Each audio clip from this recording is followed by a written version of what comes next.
황보선의 스토리.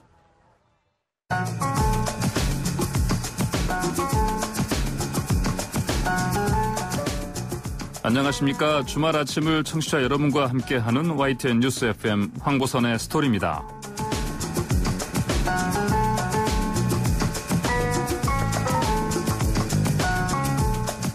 네, 우리 한국에서 도로 위의 육교는 근대화의 상징 가운데 하나입니다. 사실은 차만 잘 지나가게 하려고 보행자에게 불편을 떠넘기는 것이죠. 특히 노인이나 장애인은 거의 이용 불가라 해도 과언이 아닙니다. 그냥 육교 아래로 무단횡단하다가 사고를 당하는 경우도 적지 않았죠.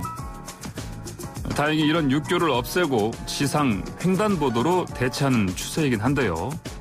최근에 보행자 편의 때문이 아니고 신축 아파트 단지 앞에 길을 넓히려고 하룻밤 사이에 육교를 철거해버린 황당한 일이 벌어졌습니다.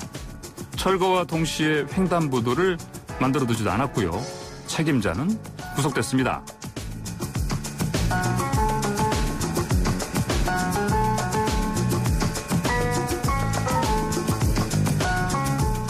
최근 정부가 그린벨트를 없애내 만회했다가 그냥 두기로 한 것도 방금 말씀드린 육교 철거 못지않은 웃지 못할 해프닝으로 끝이 났습니다.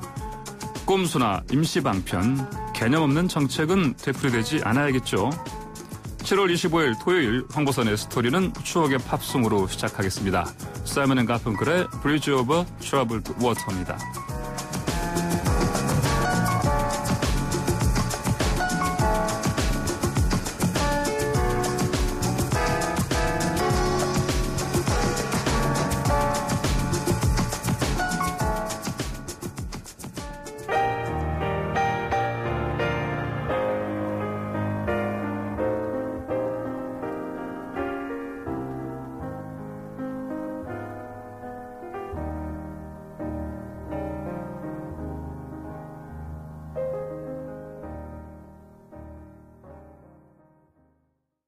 오늘은 좀 특별한 손님을 모셨습니다. 지난달 홍콩 민주화 시위의 주역 조슈아 웡의 인터뷰와 함께 찾아오셨던 분이죠. 한국외대 임대근 교수님이십니다. 안녕하십니까? 따자하오. 안녕하세요. 한국외대 교수 임대근입니다. 네. 제가 이렇게 인사를 드려야지 우리 3분 차이나 애청자분들이 그러니까요. 금방 알아들으실 것 같아서 네. 3분 차이나 시작 멘트로 인사를 드려봤습니다. 잘하셨습니다. 저도 애청자 입장에서 아주 반가웠습니다. 자, 지난달 인터뷰 이후 홍콩 사태가 급변했죠. 오늘 교수님을 이 자리에 모신 이유이기도 합니다.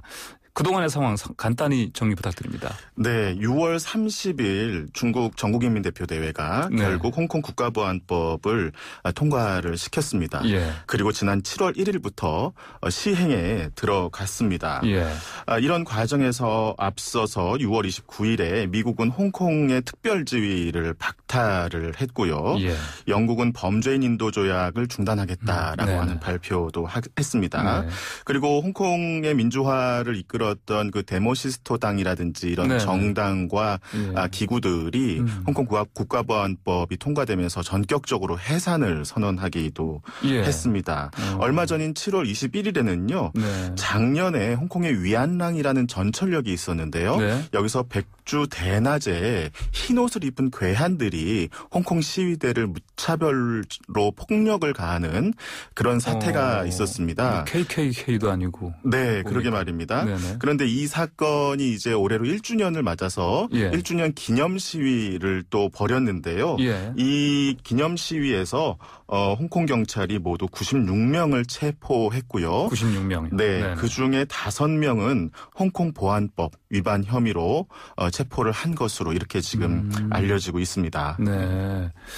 자, 이렇게 긴박하게 돌아가고 있는 홍콩 상황, 이걸 좀 색다르게 조명하는 기획을 3분 차이나 프로그램에서 마련하셨다고요? 네, 저희가 특별기획이라고 해가지고요. 홍콩을 보는 세계의 시선 이렇게 제목을 좀 붙여봤는데요. 여기서 세계라는 것은 우리가 이제 중화권을 얘기할 때 보통 세 개의 지역으로 나눠서 얘기를 하지 않습니까? 그래서 대륙 중국 그리고 홍콩 그리고 대만 이 각각의 입장에서 어떻게 이번 홍콩 사태를 보는가 하는 거를 좀 더 생생한 목소리로 들어보자라고 하는 취지에서 이런 기획을 마련을 해서 방송을 하고 있습니다. 아, 그렇군요. 자, 첫 번째로 마련하시는 인터뷰는 누구와 하신 거죠? 네, 대륙 중국에서는 이 문제를 어떻게 바라보고 있는지 한번 들어봤습니다. 이게 워낙 민감한 이슈라서요. 예. 익명으로 또 익명으로요? 네네, 직업도 밝히기를 조금 부담스러워하셔서 네. 저희가 익명으로 진행을 했는데요. 네. 중국 출신이신데 한국에서 지금 살고 계시고요. 예.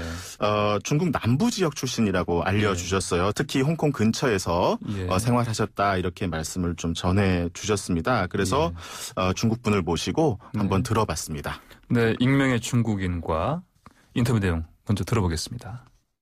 네, 그렇군요. 이번 홍콩 문제는 짧은 시간에 일어난 게 아니고 1997년 영국에서 중국으로 반환된 뒤부터 계속되어 온 연장선 위에 있는 것 같습니다. 우리가 기억하는 것만으로도요. 2014년 우산혁명, 작년에는 송환법 반대 시위, 올해는 보안법 반대 시위가 있었습니다.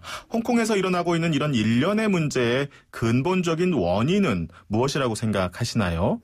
네, 사실 어디서든 시위는 하나의 표현 방식이죠. 자신의 불만을 표현하는 곳입니다. 그래서 홍콩에서 일어나는 여러 차례의 시위도 이와 마찬가지라고 생각합니다. 불만의 가장 중요한 원인 중에 하나는 중국 정부에 대한 불신인 것 같습니다. 중국이 홍콩으로 반환되는 과정에서 그들이 겪는 심리적인 변화부터 여러 방면에서 불신과 불만이 당연히 존재할 것이라고 생각합니다. 그러나 어떤 관계든 신뢰가 가장 중요합니다. 가족끼리도 신뢰가 없으면 쉽게 싸우는 것처럼. 네, 중국인의 입장에서 홍콩 국가보안법이 꼭 필요한 이유가 뭔지 좀 여쭤보고 싶어요. 중국 본토 사람들은 이 법에 대해서 어떻게 생각하고 있는지도요? 네, 사실은 저는 법에 대해서 잘 몰라서 말씀드리기 좀 어려운데 일단 국가보안법이라는 영어에서 알 수 있듯이 이 법률은 국가의 안전을 지켜주는 법입니다. 국가 분열, 국가 전복, 테러 활동 같은 불법 행위를 어느 나라든 용납할 수 없는 거죠. 그래서 이 법은 국가의 안전을 지키는 거 있어서 꼭 필요합니다. 네, 중국 본토분의 아주 상생한 목소리. 네, 내용을 들어보니까 우리가 뉴스에서 접하던 것이랑은 이 톤 앤 매너가 좀 다른 것 같습니다. 네, 그렇습니다. 우리가 보통 이제 뉴스를 외신을 통해서 접하는 경우가 많은데요. 예. 보통 이제 서구의 시각으로 접하는 경우가 많기 때문에 이렇게 중국인의 생생한 목소리를 들어볼 기회는 별로 없었는데요. 예. 이 중국인의 입장이 가감없이 드러나 있는 인터뷰가 아닌가 싶습니다. 예. 홍콩이 1997년 중국에 반환된 이후에 홍콩이 이제 중국의 일부로 변화하는 과정에서 불가피하게 드러날 수밖에 갈등 요인이다. 이렇게 좀 보고 있는 것 같습니다. 예. 그래서 홍콩 시민들의 입장을 일견 이해는 하면서도 결국에는 국가라고 하는 큰 틀 안으로 포섭되어야 하는 것 아니냐 하는 입장을 좀 보여주고 있는 것으로 그렇게 생각됩니다. 자, 사실 홍콩 문제의 핵심이 바로 이 일국양제. 네. 이에 대한 생각도 들어보셨죠? 네, 그렇습니다. 홍콩에서 일국양제에 대해서 어떻게 생각하는지 저희가 좀 들어봤는데요. 사실은 일국양제에 대해서 홍콩 시민들의 입장에서 다양한 의견들이 있을 수는 있겠습니다만 크게 합의한 것은 결국 1997년 홍콩이 중국에 반환되면서 이 일국양제 그리고 항인, 항치라고 하는 홍콩인에 의한 고도자치 이것을 두 개를 약속을 한 거거든요. 이것은 중국, 홍콩, 영국 사이에 이루어져 있던 공신력 있는 약속이었습니다. 그리고 이것이 50년 동안 계속된다. 그러니까 2047년까지 계속이 되는 것이죠. 일국양제라는 것은. 그러면 2047년이 되면 결국은 일국일제로 다시 돌아가게 됩니다. 그래서 홍콩 입장에서는 홍콩이 중국으로 반환이 됐지만 완전히 귀속되는 데까지는 50년이라고 하는 시간이 필요하고 이 시간 동안 지난 과거의 관성들을 새로운 미래에 적용할 수 있는 이런 과정이 필요하다라고 이제 주장을 하고 있는 것이거든요. 그런데 중국 입장에서는 이 부분을 굉장히 시간을 앞당기려고 하는 것이고 양제라고 하는 두 개의 시스템보다는 일국이라고 하는 큰 전제에 좀 더 방점을 찍고 있는 이런 상황이 되겠습니다. 그러다 보니까 홍콩과 중국이 일국 양제라고 하는 이 개념을 두고 충돌할 수밖에 없는 그런 현상이 지금 빚어지고 있다고 생각이 됩니다. 그러니까 방점을 양제에 두느냐 일국에 두느냐 네, 이 부분 그렇습니다. 가지고 지금 다들 의견이 갈리고 있네요, 보니까. 네. 자, 그럼 인터뷰 내용 이어서 들어보시죠. 이게 1997년 홍콩이 반환되면서 일국양제와 항인항치, 그러니까 나라는 하나지만 체제는 둘로 나누어서 홍콩은 홍콩인들이 자율적으로 통치한다는 원칙을 위배한 게 아니냐는 의견도 많이 있습니다. 어떻게 생각하세요? 네, 교수님 말씀하신 것처럼 나라는 하나지만 체제는 둘로. 서로 입장이 다를 수 있겠지만 일국양제의 전제는 하나의 중국이죠. 그러나 홍콩의 소수 반정부 세력과 외부 세력은 양제만 강조하고 일국은 배제하고 있다는 점에서 먼저 원칙을 위배하는 것이 아닌가 하는 생각도 듭니다. 그런데요, 또 일국양제는 50년 동안만 하기로 했기 때문에 2047년이면 자연스럽게 끝날 거다. 이제 거의 절반에 다가섰기 때문에 조금만 기다리면 되는 거 아니겠습니까? 그런데 중국 정부는 왜 이렇게 서둘러서 홍콩에 대한 영향력을 행사하려고 하는 걸까요? 네, 사실 평화가 가장 큰 전제죠. 아까 말씀드린 것처럼 그런 소수의 반정부 세력 때문에 홍콩은 점점 불안정해지고 일반 시민들도 피해를 입었습니다. 이런 시급한 문제부터 해결해야 되지 않을까요? 평화를 유지해야 다른것도 가능합니다. 자허완시싱라는 말이 있죠. 한국어로 하면 가화만사성 그런 뜻이죠? 네네. 집안이 화목해야 만사가 이루어진다. 그죠? 중국과 홍콩의 관계를 가족 관계로 표현하시는 그 비유가 굉장히 좀 독특한데요. 네, 자본뿐만이 아니고요. 실제로 많은 홍콩 사람들도 해외로 나가고 있습니다.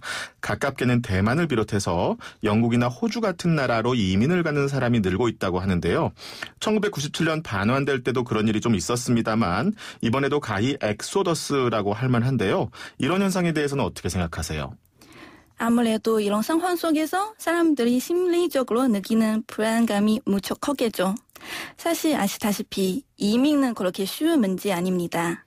여러 가지 상황을 고려해야 되고 또한 절차도 무척 복잡해서 그렇게 빨리 결정할 수 있는 일은 아닙니다.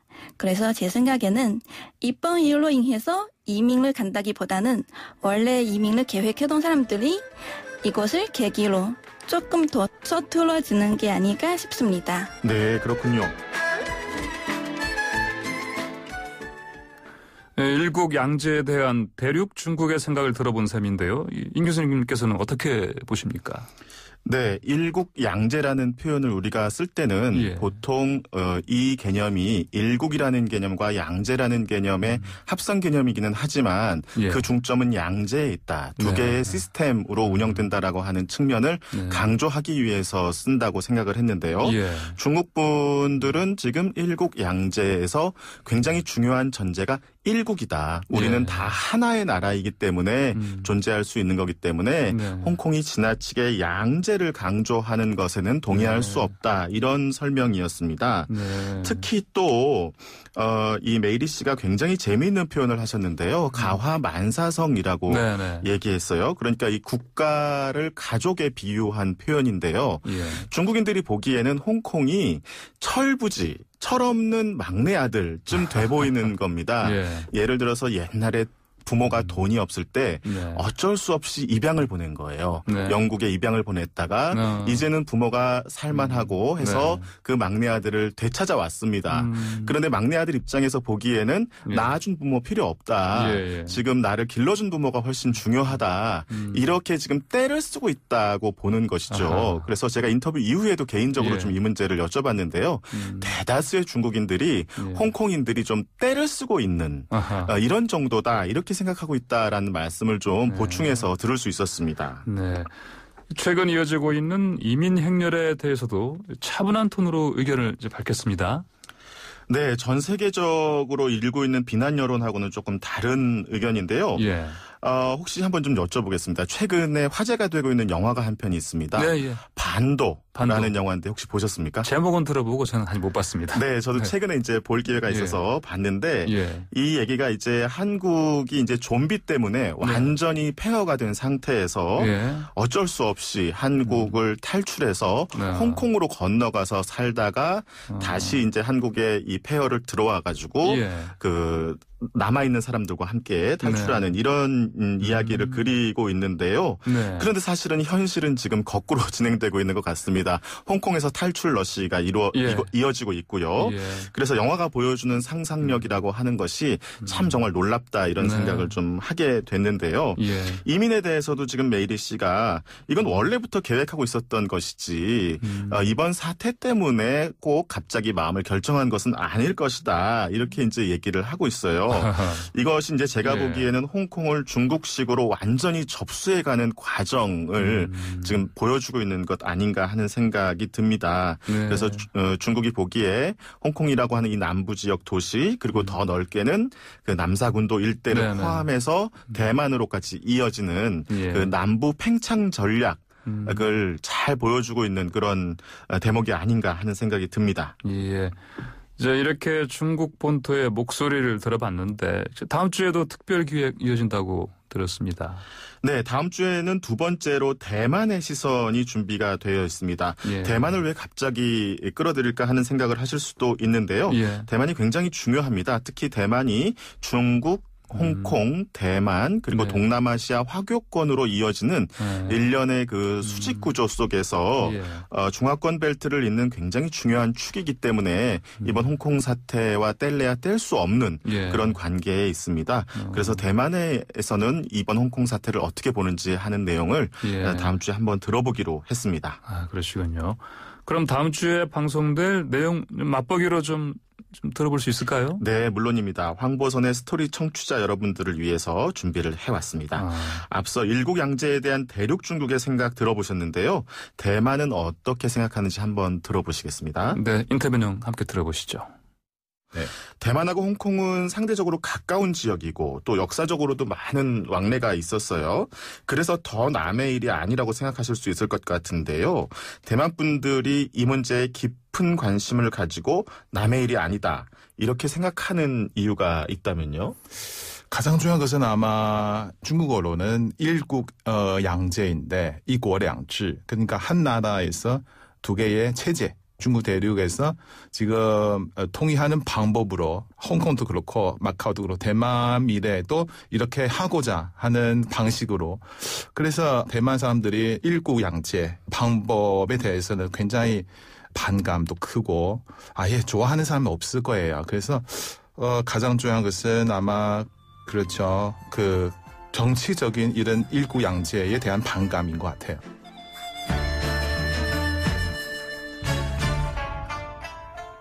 네, 지금 말씀 나누신 분이 누구십니까?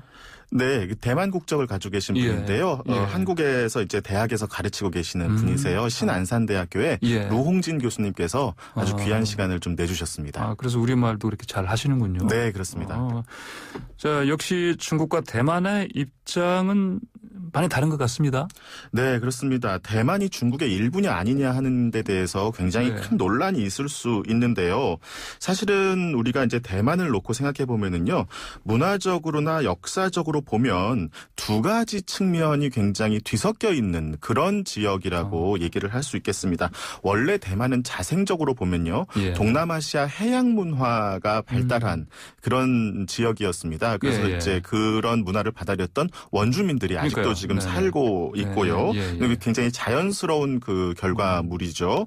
그런데 이제 명나라 때 이후에 대륙 중국 사람들이 대거 대만으로 이주했고 특히 1949년 중국이 공산화되면서 국민당과 함께 건너온 대륙 사람들이 대만의 권력을 잡아서 지금 이제 오늘날까지 이어지고 있는데요. 이것은 일종의 이제 인공적인 측면에서 대만 문화를 결정한 부분이다 이렇게 생각을 할 수 있겠습니다. 그래서 대만을 이해할 때 이렇게 우리가 두 가지 측면에서 좀 이해를 할 필요가 있고요. 특히 이제 1949년에 가까스로 공산화를 면하면서 오늘날까지 체제를 유지해오고 있기 때문에 이 공산당과 국민당 그리고 지금 이제 민진당으로 이어지는 집권 세력 간의 악연이라고 할까요?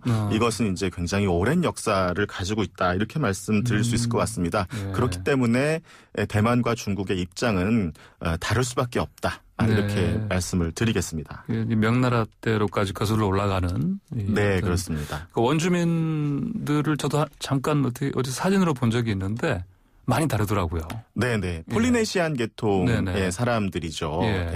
그러니까요. 뭐 기본적으로 지금 대만의 그 정계도 어떤 정당들도 그렇고 이렇게 어느 정도 이렇게 나눠져 있는 걸로 제가 들었습니다. 네, 그렇습니다. 예, 그래서 원주민들에 대한 특별한 혜택을 주고 있습니다. 그래서 국회의원이나 혹은 대학에 입학할 때나 이럴 때 모두 원주민들이 그 혜택을 받으면서 사회에 진출할 수 있도록 그렇게 구조가 돼 있습니다. 아, 그렇군요.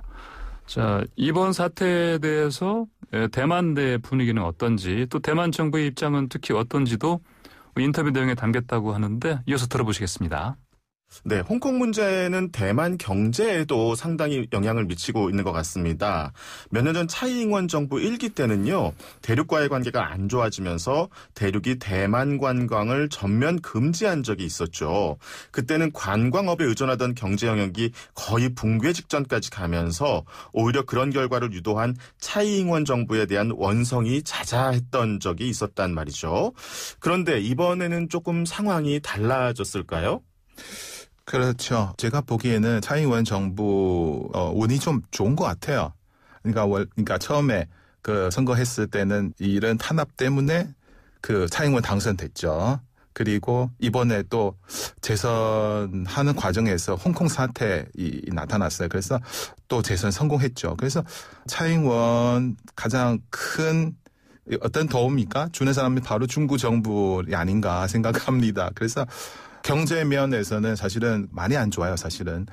그런데도 불구하고 대만 특히 젊은 사람들이 20대, 30대, 40대 이런 분들이 사실은 차이잉원 정부에 대해서든 지지인가? 그 차이잉원 정부는 이 젊은 세대의 지지도는 굉장히 높아요.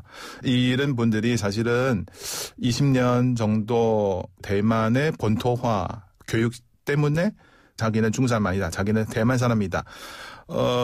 그래서 오히려 이런 사람들이 중국 사람들이 대만 안 오니까 오히려 더 환영해요. 왜냐면은 환경도 그렇고 참 모순적인 면도 있긴 한데 근데 실제로 지금 대만 그러니까 국민들이 그렇게 경제는 어렵지만 또 한편으로는 꼭 중국 정부 대항해야 된다. 이렇게 많은 사람들이 이렇게 생각하고 있습니다. 네, 차이잉원 정부가 이번 홍콩 사태로 득을 봤다는 얘기로 들리는데 이게 맞습니까? 네, 그렇습니다. 올해 1월에 대만에서 총통선거가 있었는데요. 네. 이 차이잉원이 재임을 위한 연임을 위한 재선에 57.13%를 득표하면서 성공을 했습니다. 네. 그런데 사실은 작년까지만 해도 차이잉원의 재선은 굉장히 어려울 것이다. 왜냐하면 경제적인 측면에서 굉장히 실정을 많이 했기 때문에 한거위라고 하는 국민당 후보의 당선 가능성을 점치는 사람들이 상당히 많았습니다. 그런데 작년에 홍콩에서 송환법 시위가 격렬하게 일어나면서 대만 사람들도 우리도 홍콩 사람들처럼 저렇게 되는 것 아니냐라고 하는 불안감이 굉장히 퍼지면서 그 차이잉원 총통의 재선 가도에 아주 탄탄대로로 여론을 형성하는 그런 사건이 있었습니다. 네. 자, 홍콩을 보는 세계의 시선, 중국과 대만의 시선을 준비했는데 곧 홍콩의 시선도 함께 하게 되는 겁니까? 네, 그렇습니다. 우리가 중국이라고 하면 하나의 나라 또는 하나의 개념으로 생각하기 쉬운데요. 당사자에 해당하는 시선만 3개입니다. 또 이 와중에 한국이 어떻게 대처해야 할지 고민하는 것도 중요한데요. 조금 시간이 허락한다면 제가 한 4가지 입장으로 이 얘기를 좀 정리를 좀 해보고 싶습니다. 우선 홍콩이 변화한다면 우리에게는 문화적으로 굉장히 큰 충격으로 다가올 겁니다. 왜냐하면 2차 세계대전 이후에 또 한국전쟁 이후에 홍콩은 우리에게 있어서 어떤 꿈과도 같은 그런 상상력을 펼칠 수 있는 도시였습니다. 지금도 홍콩 하면 맛있는 먹을거리, 쇼핑의 거리, 또 관광의 도시 이런 이미지들을 상상하시는 분들이 많을 텐데요. 이런 도시가 없어지고 또 몰락하는 그런 상황이 벌어질 수도 있습니다. 우리가 많이 좋아했던 홍콩 영화라고 하는 것들도 영원한 이제 과거의 일로 돌아가 버릴 수밖에 없는 그런 문제가 발생할 수 있고요. 두 번째로 이제 경제적인 측면에서 우리가 실리를 좀 추구해야 하는데 금융업이라든지 중개무역에서 홍콩이 굉장히 장점을 발휘한 부분인데요. 네. 이런 그 지역의 역할들이 굉장히 축소될 수 있다. 그래서 한국의 금융업이나 중개무역에 의존했던 기업들이 앞으로 어떻게 대처해야 할지 대처 방안을 좀 잘 강구를 해야 될 필요가 있다는 생각이 들고요. 세 번째로는 정치 외교적인 문제입니다. 아까도 잠깐 말씀드렸습니다만 이것은 중국의 팽창 전략하고 맞물려 있습니다. 그런데 당연히 그래서 미국을 중심으로 한 서구 국가의 태도는 반중 정서가 굉장히 강하게 드러나고 있죠. 그런데 이렇게 미국과 서구를 중심으로 한 한 축과 중국이라고 하는 한 축이 대립할 경우에 우리는 늘 선택지를 강요받았습니다. 미국이냐 중국이냐 중국이냐 미국이냐라고 하는 양자택일에 몰릴 수가 있습니다. 이때 우리가 정치적으로 또는 외교적으로 어떻게 균형을 유지하면서 우리의 국익을 위해서 선택을 해야 할 것인지에 대한 문제가 또 남아 있습니다. 네 번째로는 이번 문제가 이렇게 일어나면서 우리가 보통 인권이라고 하는 보편적 가치를 다시 한번 생각해 보게 됩니다. 홍콩 시민들에 대해서 정서적으로 유대감을 갖는 사람들의 입장에서는 인권 문제를 거론하시는 경우가 상당히 많습니다. 특히 홍콩 경찰이 폭력적으로 시위대에 대응하는 모습 이런 것들은 우리가 그동안 수십 년 동안 한국 현대사에서도 직접 목도해왔던 그런 장면들이기 때문에 우리가 어떤 정서적으로 홍콩 시민들과 연대해서 이러한 폭력에 좀 대응하고 저항하고 하는 이런 인권이라는 보편 가치를 확장해야 되는 것 아니냐라고 하는 측면에서 또 이야기를 해볼 수 있지 않을까 싶습니다. 네, 자, 오늘 말씀은 여기까지 드려야겠습니다. 네, 감사합니다. 네, 감사합니다. 네, 지금까지 한국외대 임대근 교수와 함께했습니다.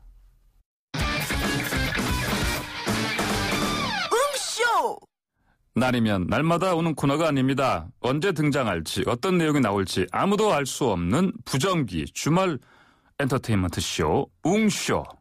모든 걸 다 소화하는 만능 엔터테이너 오늘은 영화 보는 남자로 찾아왔습니다. 신웅 기자 함께합니다. 안녕하세요. 신홍준입니다. 자, 웅쇼 왠지 기대되는 코너명인데요. 자, 오늘은 영화 보는 남자라고요? 예, 조금 전까지 이제 홍콩을 보는 세계의 시선에 대해서 얘기를 들어보셨는데 오늘은 이제 홍콩의 혼란과 변화를 느낄 수 있는 그런 영화를 좀 준비해봤습니다. 아, 그렇군요.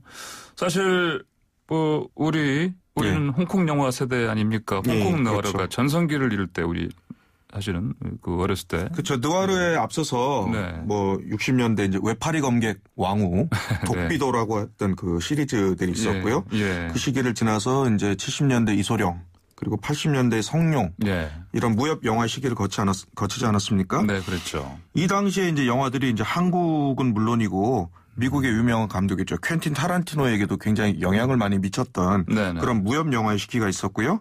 그리고 조금 전에 말씀하셨던 느와르 영화는 이제 90년대. 소위 말해서 이제 주윤발과 장국영으로 이제 대표되는 영웅본색, 뭐 첩혈상웅, 천장지구 이렇게 소위 말해서 눈물이 이제 나는 느와르를 거쳐서 천녀유언도 약간 그 전이었죠. 천녀유언. 예, 그거 80년대식인데 그건 느와르라고 하기는 좀 그렇고 그런 느와르를 거쳐서 이제 도신, 정전자 같은 이제 도박물 같은 걸 거쳤단 말이에요. 맞아요. 그러다가 2000년 이제 90년대 중반 이후로 왕가위로 대표되는 이제 뉴 웨이브를 거쳐서 주성치로 대표되는 또 기상천외한 코믹물이 나오다가 그러다가 요즘에는 사실 중국 영화가 많이 가라앉았죠. 그렇죠. 자, 그런데 이번 홍콩 송환법 시위를 거치면서 우리 영화가 홍콩에서 인기를 끌고 있다고 하는데 뭐 어떤 영화입니까? 뭐 한국 영화가 홍콩에서 인기를 끌게 된 건 뭐 어제 오늘 얘기는 아니긴 한데요. 특히 홍콩 송환법 시위와 관련해서는 이 박종철 열사의 고문치사 사건 그리고 6월 항쟁을 다뤘던 영화 1987이 있었죠. 이 지난해 이 홍콩에서 권력에 저항하는 시민들이라는 부제를 달고 개봉됐는데요. 이 지난달에는 이 홍콩 거리에도 등장을 했습니다. 지금 홍콩 상황이 한국 영화 속의 민주화 운동 시기와 비슷하다면서 길거리 상영 회를 기획했던 건데요. 뭐 기억하시겠지만 작년 때 그 시위에서 임을 위한 행진곡도 상당히 많이 나왔습니다. 이게 다 우리나라 그 영향인데 이 조슈아 웡은 이제 홍콩 민주화 시위가 한창이던 지난해 한국 영화인 택시 운전사, 이 광주 민주항쟁을 다뤘던 영화죠. 맞아요. 그리고 이제 변호인 노무현 전 대통령 다뤘던 영화. 그리고 1987 등을 보면서 한국의 민주화 과정이 얼마나 뜨겁고 장대한 역사였는지를 알게 됐다고 말을 했습니다. 네, 그랬군요. 그런데 사실 홍콩은 좀 특수한 곳이죠. 이 그동안 과거에 각국의 민주화 과정을 이 강 건너 불구경하면서 사실 영국식 민주주의 체제의 혜택을 누렸던 것 아니겠습니까? 하지만 이제 한국의 이제 박근혜 전 대통령 탄핵을 계기로 이제 한국을 이제 다시 보게 된 거고요. 그런 것들을 또 이제 영화를 통해서 이해한 건데 이게 어찌 보면 한류인데 민주주의의 한류라고 말을 해도 과언이 아니고요. 민주주의 한류. 예, 그렇죠. 이 한국 영화가 이제 홍콩에서 어떻게 어필을 했는가를 이 성적표와 관련해서 좀 한번 정리를 좀 해보면요. 최고 흥행은 2016년에 개봉했던 부산행. 이게 우리 돈으로 한 104억 원 정도를 벌어들여서 104억 원요. 예, 그렇기 때문에 이 홍콩 최고 흥행한 한국 영화입니다. 이 정도 흥행이면은 그 1, 2위를 다툴 정도의 홍콩 그 영화 사이즈에서 그거였는데 사실 근데 부산행보다 더 했던 거는 2017년에 개봉했던 신과 함께 인과 연이 한 76억 했고요. 그리고 그 다음에 신과 함께 죄와 벌이 85억 정도를 했어요. 그러니까 이 신과 함께를 묶으면 한 160억 정도 흥행을 한 거기 때문에 홍콩에서 한국 영화의 최고 기록으로 따지면 이 신과 함께 시리즈를 꼽을 수 있고요. 참고로 이제 백두산이 한 28억 원 정도, 극한 직업이 19억 원, 그리고 기생충이 22억 원 정도의 수익을 거뒀는데 이 칸 황금 종려상을 받은 작품 중에서는 이 기생충이 홍콩에서 가장 큰 수익을 얻긴 했습니다. 이게 어떻게 보면 이제 80년대 이제 홍콩 영화가 이제 한국 극장가를 싹 휩쓸지 않았습니까? 그때 그런 수치 같은 것들을 지금 현재 홍콩에서 한국이 보여주고 있는 거죠. 아, 그렇군요. 자, 좀 전에 임대근 교수님이 영화 반도 이야기를 하셨어요. 우리나라 사람들이 그 좀비를 피해서 홍콩으로 간다는 설정이라던데 전 아직 안 봤습니다. 예, 저도 안 보긴 했습니다만 이게 신호를 제가 좀 보니까 이 최근에 홍콩 보안법 통과 이후에 홍콩에서 실제로 이민 행렬이 이어지고 있지 않습니까? 이걸 헥시트라고 하거든요. 홍콩의 H와 엑시트를 해서 차라리 신조어니까 또 하나 배워두시죠, 뭐 이번 기회에. 아니면 저기 엑소더스에다 H 붙여서 뭐 헥소더스도 괜찮겠네요. 예, 뭐 그렇게 말을 할 수도 있겠죠. 근데 통상적으로 헥시트라고 합니까? 예, 해주십시오. 브렉시트처럼 이제 저 영국이 이러면 탈퇴하는 것처럼 브렉시트, 이거는 헥시트. 알겠습니다. 하지만 이 반도 영화를 보면 앞서 말한 것처럼 좀비를 피해서 한국에서 홍콩으로 간다. 뭐 이런 설정이 돼 있는데 한국에서 홍콩으로 간다. 근데 이게 애초에는 이제 일본으로 가려다가 배가 홍콩으로 이제 돌아서 이제 가게 된 그런 얘기거든요. 이게 보면 어떻게 보면 제 해석인데 정서상 일본에 의탁한다. 이건 좀 아니다. 라는 게 이제 한국 사람들의 정서 아니겠습니까? 이 지리적으로 봤을 때 홍콩이 좀 적절하기도 하고 여러 가지 이제 상징적 의미가 있는 곳이라 선택한 것이 아닌가. 저도 아직 보진 않았습니다만 더 이야기라면 스포일러가 될 것 같아서 이 자세한 신호에 대해서는 이제 언급을 자제하는 걸로 하고요.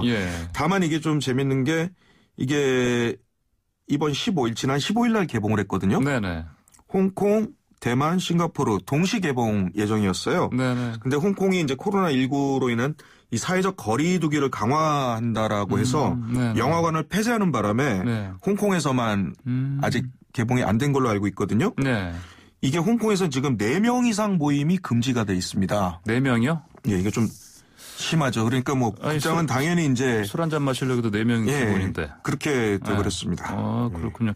우리 방금 저거 얘기했지 않습니까? 영화 우리 1987 얘기하셨고 그런데 그 택시 운전사 그 같은 경우는 우리 조슈아 웡과 인터뷰에서 저 임대근 교수가 인터뷰할 때 이 택시 운전을 특히 언급을 강하게 했어요. 그것도 보면서 광주 민주화 운동과 관련해서 그러니까 굉장히 지금 그 홍콩 현지에서는 아주 심각한 그런 상황이에요, 보니까. 그래서 이런 우리나라 영화들이 어떻게 보면 사실 택시 운전사는 우리나라에서 이렇게 아주 큰 흥행을 했다고 볼 수 없는 건데. 뭐 의미 있는 영화긴 했지만요. 그렇지만 홍콩에서 오히려 더 큰 사실 뭐 광주 민주화 항쟁이나 이런 것들이 예. 분명히 실존했던 네. 일인데 예. 그 당시에는 홍콩 사람들에게 네. 관심이 전혀 없었다. 그렇죠. 네. 예, 그냥 강 건너 불경 아까도 말씀드렸습니다만 네. 그런데 이게 본인들의 일이 될 줄이야 네. 뭐 생각이나 했겠습니까? 그러니까 40년 전의 일인데 예. 벌써. 자, 웅슈의 오늘 하이라이트 홍콩을 더 깊이 알 수 있는 영화도 소개해 주신다고요? 그 10년이라는 영화입니다. 10 years 영어로 하면 그렇게 되는데 10년. 예, 2015년작입니다. 예. 그 제목에서 알 수 있었겠지만 2015년에서 10년 뒤를 보는 거예요. 그러니까 2025년의 상황을 상상하면서 만든 거거든요. 예. 근데 이 영화에 큰 영향을 준 사건이 뭐냐면 2014년에 있었던 홍콩 민주화 운동인 우산혁명입니다. 이 우산혁명에 자극받아서 나온 건데요. 예. 5편의 옴니버스로 이제 구성된 작품이고요. 네. 이게 영화가 이제 나오고 나서 2016년 그 이듬해인 2016년에 홍콩 금상장 영화제 최우수 작품상을 받게 됩니다. 이 영화제는 홍콩의 아카데미상으로 불리는 최고 권위상이거든요. 예. 그런데 이게 중국 본토에서도 이제 보통 계속 생중계가 되는 행사인데 중국 본토에서 생중계가 처음으로 금지가 됐어요. 아, 그래요? 네. 이 홍콩 금장상 영화제라는 거는 이제 네. 갈수록 지금 대륙의 입김이 커지고 대륙 네. 시장이 워낙 커지다 보니까 네. 이 대륙의 눈치를 볼 수밖에 없는 그런 네. 영화제인데도 불구하고 네. 금기시되는 작품에게 최우수 작품상을 줬다는 거죠. 그만큼 사회의 강력한 지지를 받았거든요. 네. 반면 그 본토의 그 인민일보 같은 네. 기관지들은 네. 이 불순한 내용이다라고 해서 굉장히 거센 그 비난을 했고요. 예. 이 영화를 좀 더 설명드리면 독립영화인데 7천만 원밖에 들지 않았습니다. 예산이. 7천만 원. 예, 그래서 네. 작은 영화관에서 시작을 했는데 예. 이게 입소문을 타고 늘어나면서 어느 정도로 히트를 했냐면 그 해에 스타워즈 어웨이크닝 포스, 그 깨어난 포스라는 그 스타워즈 영화 시리즈가 있었는데 그거보다도 더 많은 흥행을 기록했습니다. 그렇습니다. 그래서 그때 8억 4천만 원 정도의 흥행 수익을 거뒀다라고 하는데 그 이후에 또 사회단체의 주도로 재개봉이 일어나요. 그러면서 일본, 대만, 싱가포르 그런 영화제에 초청을 받는데 네. 우리나라에도 제45회 서울 독립영화제에 추천을 받았었습니다. 서울 독립영화제요? 네. 예, 그래서 이 영화는 하나의 영화를 넘어서 사회적 현상이 되었는데요. 네. 이 칸 수상자인 일본의 고로에다 히로카즈라는 이제 감독이 있습니다. 어느 가족이라는 영화로 유명한 양반인데 이 사람이 2018년에 바로 리메이크를 해요. 불과 3년 만에. 예. 그러니까 그만큼 이 아시아권에서 이렇게 굉장히 영향을 크게 줬던 작품이라고 볼 수 있는 거죠. 3년 만에 리메이크를 다시 한다는 건 쉬운 일이 아니에요. 이 영화는 쉽게 말하면 그냥 민주주의가 사라진 암울한 미래를 고발한 작품이라고 한마디로 정리할 수 있습니다. 예. 뭐 현재로서는 한국에서도 정식 개봉을 하지는 않았기 때문에 그 넷플릭스를 통해서만 겨우 볼 수 있습니다. 네, 그런데 10년 이 내용 뭐 스포일러 정도까지는 말고요. 좀 간략하게 내용 좀 알려주세요. 영화가 앞서 말씀드렸듯이 5개 에피소드로 구성이 되는데요. 예. 첫 번째 제목이 부과. 이게 떠다니는 멜론이라는 뜻인데 영어로는 엑스트라라고 합니다. 이게 원래 10년 뒤인 2025년을 그렸다고 하지 않았습니까? 근데 이 편만큼은 2020년 5월 1일을 노동절 배경으로 하고 있습니다. 노동절 배경. 예, 우리나라 국회의원인 입법회 의원 행사 때 이 상황인데 이 국가보안법 통과를 위한 음모를 다루고 있습니다. 이 중국 정부하고 삼합회가 공모해서 이 총을 쏴서 공포를 조성하고 해서 이 국가보안법을 결국 통과시키려 한다는 내용인데요. 이 감독은 부안해동하는 분위기에 휩쓸리는 홍콩 민중을 은유했다고 합니다. 실제로 2014년 우산혁명 때 시위자들한테 폭행을 가하는 홍콩 시민을 보고 작품을 구상했다고 하는데요. 이달 1일이죠. 지난 7월 1일부터 실제로 홍콩에서 국가보안법이 시행되지 않았습니까? 이 영화가 너무 현실을 제대로 예견했다고 해서 뒤늦게 화제를 모으고 있습니다. 그리고 나머지 이제 에피소드들은 이제 그 보통화로 고통받는 택시기사라는 내용이 하나 있는데 인상 깊은데 한때는 이 홍콩에서 먹고 살겠다고 본토 사람들이 와가지고 광둥어를 배우겠다고 말했단 말이에요. 근데 이제는 보통화 이게 중국 전체를 통틀어서 쓰는 북경의 표준어를 말하는 거거든요. 이거를 쓰지 않으면 이제 굶어 죽는 상황이 됐다라는 그 역설적인 이제 그 상황들을 보여주고 뭐 나머지 것들까지 다 말씀드리면 스포일러가 되니까 더 이상은 그만 자제하도록 하겠습니다. 네, 알겠습니다. 오늘 저녁에 맥주 한 잔 놓고 혹은 커피 한 잔 놓고 보면 좋을 영화 웅슈의 추천 아이템 뭔가요? 아까도 한번 말씀드렸는데 이 큰가위 형님이라고 하죠. 네. 이 왕가위 감독의 화양연화를 추천해드리고 싶은데요. 네. 이 커피 말고 국수를 이제 먹어주면서 예, 봐야 될 것 같은 그런 영화입니다. 이 화양연화는 네. 가장 아름다운 시절이라는 그런 뜻이죠. 네네. 이 BTS의 앨범 제목으로도 좀 알려져 있는데요. 예. 이 홍콩의 영화로웠던 시절 60년대를 네. 그리는 겁니다. 이 영화는 2000년작인데 예. 이 영화에서도 사람들이 홍콩을 떠난다는 내용이 계속 언급이 되거든요. 예. 이 첼로곡이 이 인상 깊은 뮤직 테마가 있고요. 그 유명한 곡 예. 제목은 기억 안 나는데. 예, 예. 그 유에지스 테마라고 해서 그게 네네. 있고요. 예. 키사스라는 노래가 또 키사스도 계속 있고. 나오죠. 특히 요즘처럼 이렇게 비가 내릴 때 더 감성적인 그런 영화인데 예. 장만옥이 이렇게 예뻤나 다시금 좀 감탄을 하게 되는 영화입니다. 그래요. 그녀의 긴 목이 돋보이는 그런 작품인데 저한테는 네네. 유달리 이제 긴 목이 참 보이더라고요. 그런데 정말 이 쓸쓸함의 예. 집약체로 불리는 작품인데 예. 쓸쓸함의 집약체라고요? 예, 이 영화를 보면 네. 그렇게 느낄 수밖에 없습니다. 그런데 뭐 예. 제가 더 스토리를 얘기해드리면 이제 스포가 되니까 네. 그만하도록 하겠습니다. 아, 그렇군요. 아니, 그런데 저 신웅진 기자 예. 어찌 이렇게 영화에 대해서 지식이 많아요, 근데? 개인적으로 영화를 좋아하기도 하고 제가 예. 문화부 삼수생 아닙니까? 삼수생이요? 예, 문화부에서 3번 근무를 했는데 예. 그만큼 좀 뭐 이쪽에 관심이 좀 많다 보니 예. 오늘 또 수다를 이렇게 떨게 되네요. 앞으로도 웅쇼 통해서 뭐 다른 또 좋은 영화, 특히 아까 말씀하신 것처럼 맥주 한 잔 넣고 또는 커피 한 잔 넣고 또는 국수, 예. 국수 먹으면서 화양연화는 국수입니다. 이렇게 보온병에 들어있는 국수. 그러면 앞으로 있잖아요. 그 영화를 가장 어울리는 그 먹거리랑 이렇게 매칭을 시켜서 소개해 주시는 것도 괜찮겠네요. 살을 빼야 하는 관계로 좀. 예. 예. 참, 알겠습니다. FM 94.5MHz YTN 뉴스 FM 황보선의 스토리 함께하고 계십니다. 자, 신웅진 기자, 오늘 웅쇼 첫 시간이었는데 어땠습니까? 네, 제가 떠나온 보도국으로 다시 들어온 느낌? 예, 문화부 시절 생각납니다. 아, 그래요? 예. 뭐 앞으로 뭐 어떤 식으로 이것도. 뭐 음악이면 음악, 예. 뭐 공연이면 공연. 네. 뭐 제가 기여할 수 있으면 계속 기여하도록 하겠습니다. 오늘 뭐 성취자 함께 듣고 싶으신 곡 하나 갖고 나오셨다면서요? 아무래도 뭐 화양연화 소개했으니까 이 노래 안 들을 수가 없죠. 네킹콜의 목소리 오랜만에 한번. 키사스. 네, 알겠습니다. 오늘 웅쇼 첫 시간은 나킹콜의 키사스 들으시면서 마무리하겠습니다. 저는 내일 아침 9시 10분에 황보선의 스토리로 다시 돌아오겠습니다. 감사합니다.